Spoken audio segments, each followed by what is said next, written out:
2026年8月23日每日靈修，晝夜思想主的話，有主在心中。651以基督的心為心，每日靈修小品。經文：你們當以基督耶穌的心為心。腓立比書2章5節。小故事：衛國國王很寵愛尼紫霞。有一天晚上，尼紫霞的母親生了急病。尼紫霞一得到消息，就假冒國王的命令，駕着國王的馬車趕回家去。當時若是乘坐國王的馬車，是要受到砍腳的罪刑。但國王知道後，反而稱讚他是個孝子。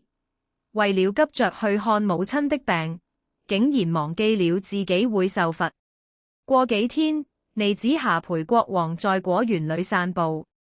尼紫霞摘了一顆桃子吃，桃子很甜，她咬了一半，就把它獻給國王。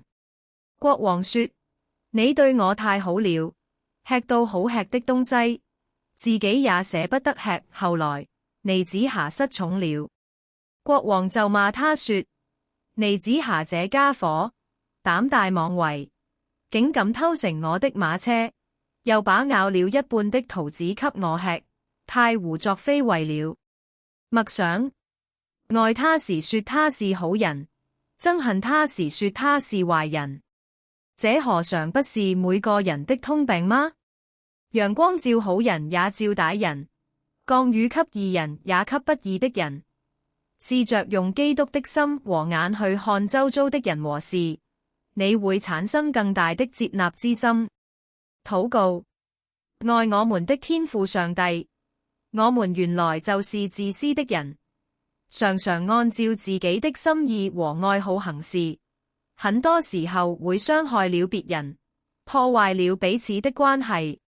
天父，你愛我們每一個人，從來也不偏待任何人。